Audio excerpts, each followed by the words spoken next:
द्रौपदी के जीवन के 7 रहस्य। द्रौपदी महाभारत का वह किरदार है जिसके बिना महाभारत की कल्पना भी नहीं की जा सकती है।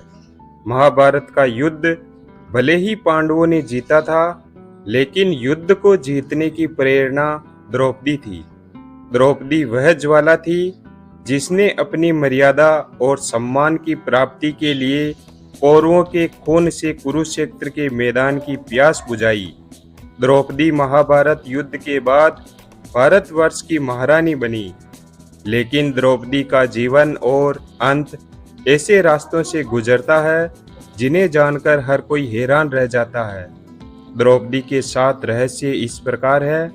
पहला, द्रौपदी का निर्भीक और शक्तिशाली व्यक्तित्व। अपने जीवन में द्रौपदी ने ना ही किसी से कभी हार मानी और ना ही वह कभी किसी से डरी।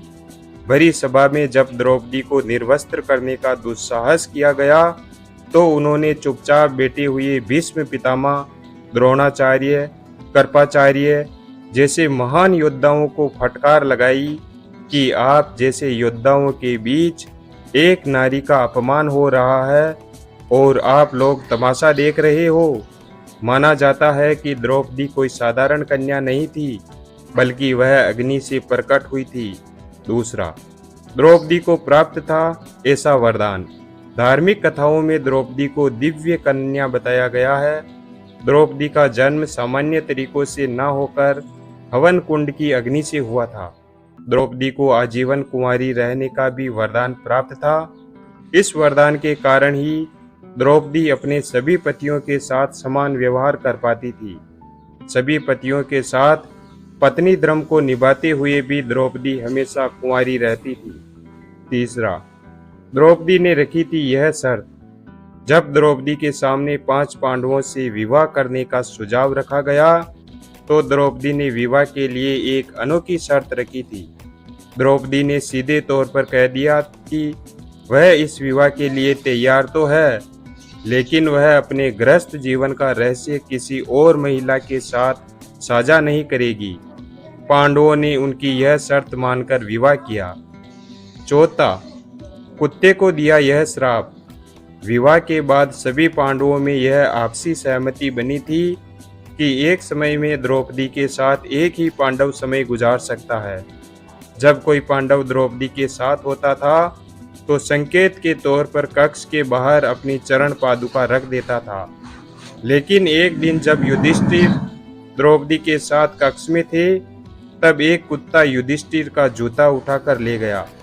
इतने में अर्जुन किसी कारण उस कक्ष में आ गए। सजा के तौर पर अर्जुन को वन में जाना पड़ा।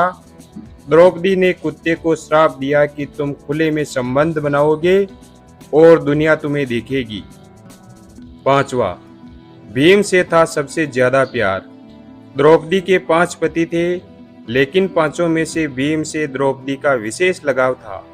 इसकी एक खास वजह भी थी। भीम ही एकमात्र ऐसे थे जो द्रौपदी के साथ होने वाले अन्याय के खिलाफ सबसे पहले आवाज उठाते थे। चीरहरण के समय भी सभी पांडव मौन सिर झुकाए रहे, लेकिन भीम ने विरोध किया। दुशासन वध के लिए प्रतिज्ञा भी भीम ने ली थी और द्रौपदी के प्रण को भी पूरा भीम ने ही किया था।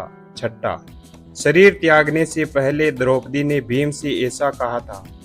द्रौपदी के बारे में भविष्य पुराण में कहा गया है कि वह पूर्व जन्म में एक विधवा ब्राह्मणी थी, जबकि कुछ कथाओं में उन्हें इंद्राणी और लक्ष्मी स्वरूप भी बताया गया है। अंतिम समय में 5 पांडव और द्रौपदी जब स्वर्ग जा रहे थे, तब पैर फिसल जाने से द्रौपदी खाई में गिरने लगी, लेकिन भीम ने हाथ पकड़ लिया। भीम द्रौपदी को बचा नहीं पाए, लेकिन शरीर त्यागते हुए द्रौपदी ने भीम से कहा कि अगर फिर जन्म मिले तो मैं फिर तुम्हारी पत्नी बनना चाहूंगी। 7वां, भगवान श्री कृष्ण ही उनके सच्चे दोस्त थे। द्रौपदी भगवान कृष्ण को ही अपना सखा, साथी और भ्राता मानती थी। एक वही थे जो संकट के वक्त में द्रौपदी के साथ खड़े थे। उस भरी सभा में अनहोनी होने से भगवान कृष्ण ने ही बचाया था। जब दुर्योधन का भाई द्रौपदी को निर्वस्त्र करने का प्रयास कर रहा था तो भगवान कृष्ण ही थे जिन्होंने द्रौपदी की रक्षा की थी। वीडियो अगर पसंद आया हो तो वीडियो को लाइक और चैनल को सब्सक्राइब करना बिल्कुल भी ना भूलें। धन्यवाद और कमेंट करके बताएं कि